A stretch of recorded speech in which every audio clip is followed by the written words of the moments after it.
नमस्कार, स्वागत है आपका अपनी क्लासेज में। और आज अपने बेसिक प्रिंसिपल्स की क्लास लेकर आए हैं। तो चलिए देखते हैं बेसिक प्रिंसिपल्स किसे कहते हैं, यानी प्रिंसिपल क्यों आवश्यक है टीचर के लिए।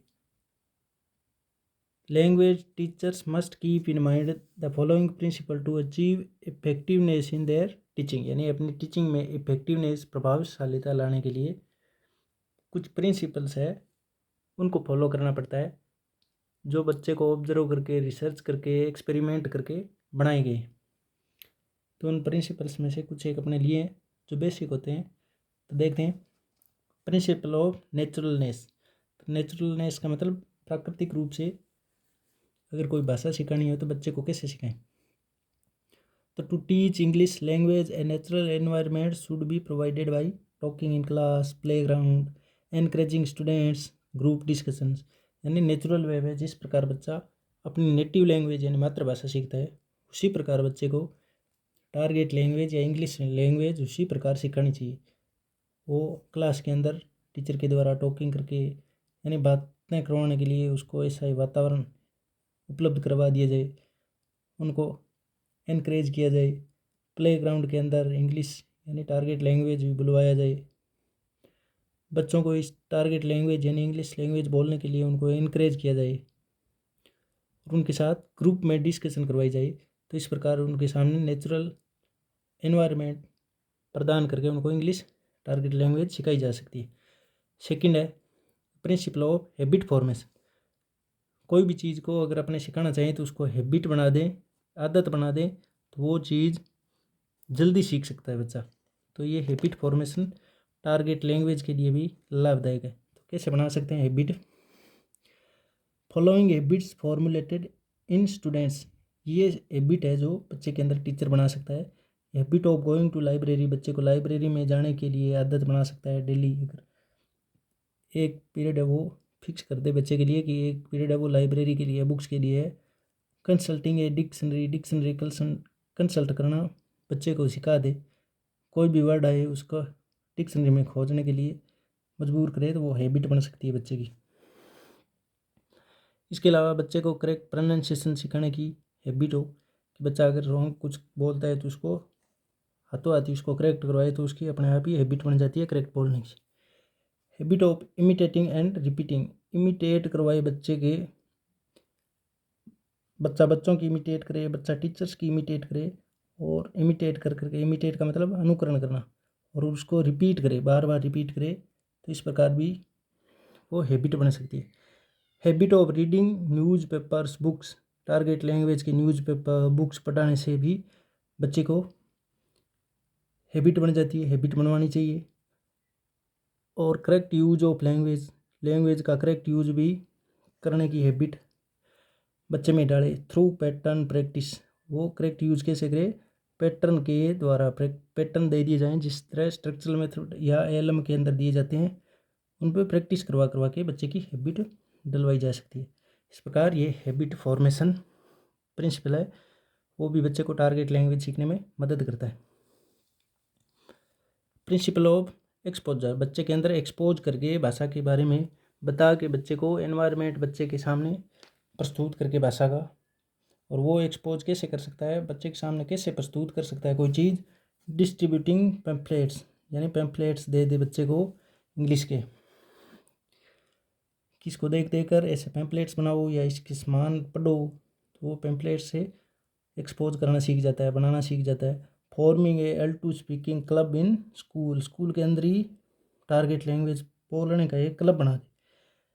Charts with slogan slides, movie दिखा सकता है बच्चे को, स्लाइड दिखा सकता है टारगेट लैंग्वेज की। स्लोगन बच्चे को लिखने के लिए दिए जा सकते हैं, बोलने के लिए दिए जा सकते हैं, चार्ट्स दिए जा सकते हैं। तो इस प्रकार बच्चा एक्सपोज करने लग जाता है टारगेट लैंग्वेज को। तो ज़्यादातर इसमें यही पूछा जाता है कि प्रिंसिपल ऑफ एक्सपोजर में निम्न में से कौन सी बातें हो सकती है, या यही पूछा जाता है कि कौन सा एक प्रिंसिपल नहीं है। तो नेचुरलनेस, हैबिट फॉर्मेशन, एक्सपोजर, इसके अलावा कोई एक और दे देगा जो नहीं होता है। फोर्थ है प्रिंसिपल ऑफ मोटिवेशन, और ये प्रिंसिपल है जो सबसे ज़्यादा कारगर सिद्ध होता है कोई भी चीज़ करवाने के लिए, यानी बच्चे को मोटिवेट करके भी भाषा को सिखाया जा सकता है। और मोटिवेशन अपने को पता है दो प्रकार का होता है। एक तो इंट्रिंसिक मोटिवेशन और सेकंड होता है एक्सट्रिंसिक मोटिवेशन।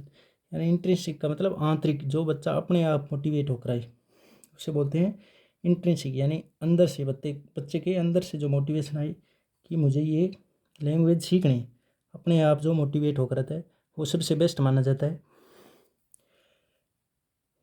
तो अगर इंट्रिंसिक बच्चा मोटिवेट है, यानी जो समझे टारगेट लैंग्वेज को पढ़ने में, उसको इंटरेस्ट आए, तो वो इंट्रिंसिक मोटिवेशन है।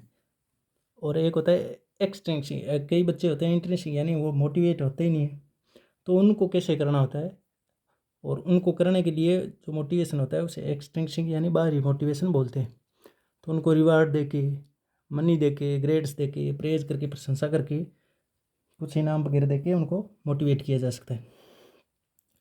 तो उनको कैसे मोटिवेट किया जा सकता है? The following techniques can be use to motivate student to learn English. ये विधियाँ हैं जिनके द्वारा आप मोटिवेट कर सकते हो बच्चे को। एक तो बच्चे को अराउजिंग टेक्निक्स, अराउज करना है बच्चे को, उसके लिए खड़ा करना है, तैयार करना है, यानी जगाना है उस बच्चे को, अराउज करना है। यानी बच्चा एकदम टारगेट लैंग्वेज को लेकर सुस्त है, स्लीपी में है, एंग्जाइटी में है, फ्रस्ट्रेशन में है, तो उस बच्चे को अराउज करना है मोटिवेट करके। तो वो होती है अराउजिंग टेक्निक्स। यानी रिवार्ड देके, बच्चे की प्रशंसा करके, थोड़ा थोड़ा बुलवा के बच्चे को शंका समाधान करके बच्चे का अराउज किया जा सकता है। सेकंड है एक्सपेक्टेंसी टेक्निक्स। ये पूछी जाती है मोटिवेशन टेक्निक्स निम्न में से कौन सी नहीं है। तो एक्सपेक्टेंसी टेक्निक्स बच्चे के सामने क्लियर कट गोल निर्धारित कर दें कि अगर तुम एक्सपेक्टेंस यानी होता है उम्मीद, यानी अगर तू इंग्लिश सीख लेता है, टारगेट लैंग्वेज सीख लेता है, तो तेरी नौकरी जल्दी लगेगी। इस प्रकार वो उम्मीद करने लग जाता है, जिससे वो टारगेट लैंग्वेज की तरफ जल्दी बढ़ने लग जाता है। थर्ड है इंसेंटिव टेक्निक्स। इंसेंटिव का मतलब बच्चे को उत्साहित करने के लिए रिवार्ड दे दिया, प्रेज कर दिया, ग्रेड्स दे दी, कंपटीशन करवा दिया बच्चों के साथ। अगर फिर भी नहीं समझा, मोटिवेट नहीं हुआ, तो उसको पनिशमेंट देकर भी इंसेंटिव किया जा सकता है, जागृत किया जा सकता है। आगे बढ़ा, यानी मोटिवेशन के बाद इंटरेस्ट। ये मोटिवेशन और इंटरेस्ट प्रिंसिपल है, ये सबसे इम्पोर्टेंट प्रिंसिपल होते हैं जो बच्चे को कोई भी चीज़ करवाने के लिए, चाहे टारगेट लैंग्वेज सिखाना हो या कोई सब्जेक्ट अलग पढ़ाना हो, तो उनके लिए सबसे ज़्यादा महत्वपूर्ण। तो प्रिंसिपल ऑफ इंटरेस्ट कैसे बंदे के अंदर गेन करवाई जा सकती है?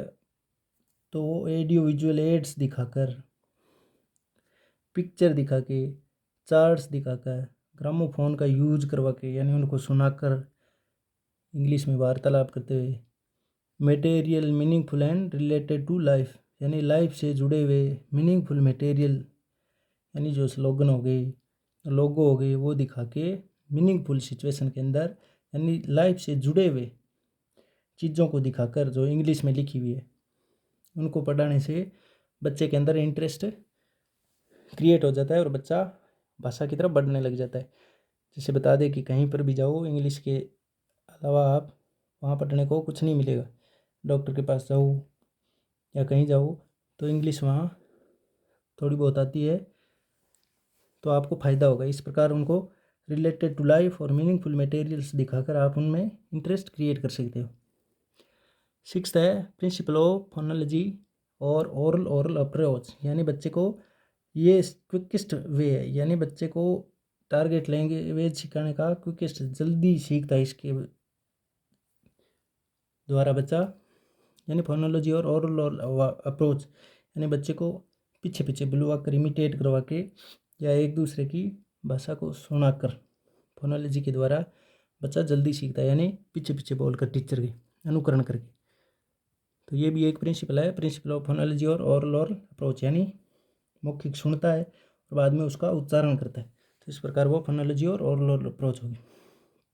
7 है principle of correlation with life, यानी कोई भी लैंग्वेज है उसको लाइफ के साथ, अगर कोई भी सब्जेक्ट हो उसको कोरिलेट कर दिया जाए, लाइफ के साथ, जीवन के साथ जोड़ दिया जाए, तो वो बच्चा उस सामने वाले टारगेट को जल्दी अचीव करता है।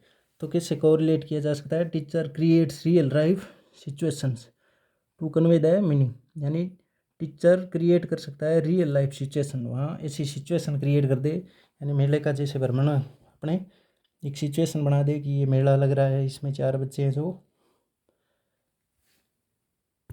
सामान खरीदते हुए दिखाए जा सकते हैं, ग्राहक का रोल करते हुए दिखाए जा सकते हैं। तो इस प्रकार वो रियल लाइफ सिचुएशन होगी, वो भी कन्वे द मीनिंग हो, यानी मीनिंग दर्शाती हो, रियल लाइफ से संबंधित मीनिंग बताती है, ऐसी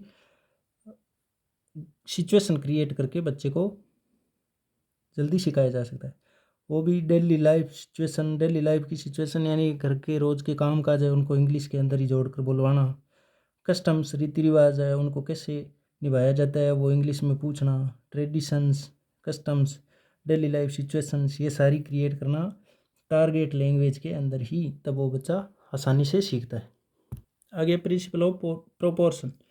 प्रोपोर्शन का मतलब समानुपात में, यानी इक्वल इम्पोर्टेंस ऑन LSRW। ऐसे नहीं कि LS पर ही ज़्यादा ध्यान दे दिया या RW पर ही, जैसे GT मेथड दे रही थी तो वो बच्चे के सिखाने में इतनी कारगर नहीं हुई। तो प्रॉपर ध्यान LSRW चारों पर इक्वल देने से बच्चा जल्दी सीखता है।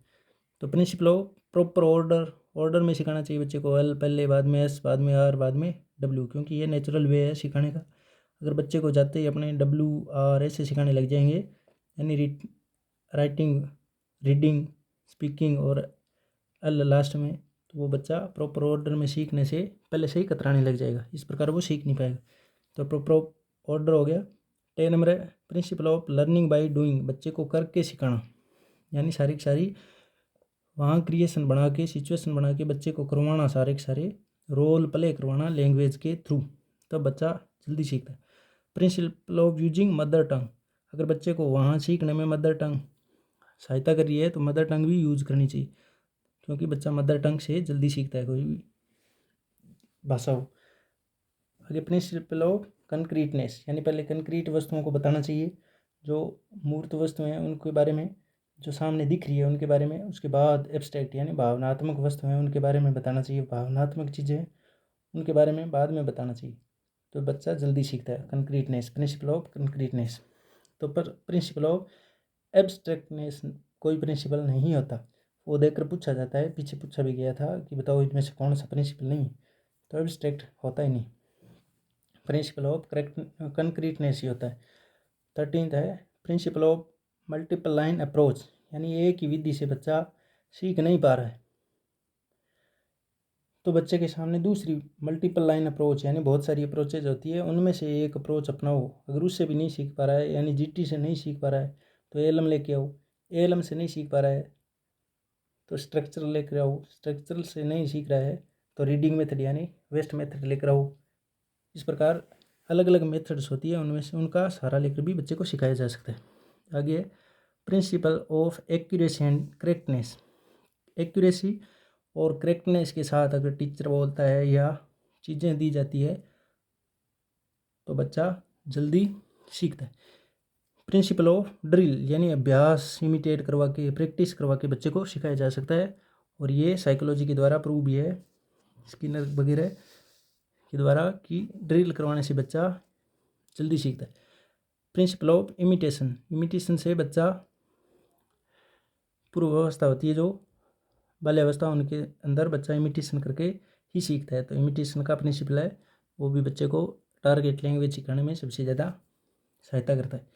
तो इस प्रकार ये थे बेसिक प्रिंसिपल। इसके आगे अपने selection, gradation, presentation and testing जो एवल्यूएशन से जुड़ा हुआ है उनको लेकर आएंगे। इसके अलावा अपने सिलेक्शन और ग्रेडेशन पहले पढ़ भी लिया था ALM के अंदर और स्ट्रक्चरल मेथड के अंदर, लेकिन अपने दोबारा से विस्तार से पढ़ेंगे उनको। तो ये तो थे बेसिक प्रिंसिपल जो पूछ लिए जाते हैं कि इनमें से कौन सा एक प्रिंसिपल नहीं है, तो लगभग तो इन्हीं में से दिए जाते हैं, और इनके अलावा जो होता है वो प्रिंसिपल होता ही नहीं। तो आशा करते हैं आपको अच्छा लगा हो, अच्छा लगा है तो लाइक शेयर सब्सक्राइब जरूर करें, एक बार देखें ज़रूर। धन्यवाद।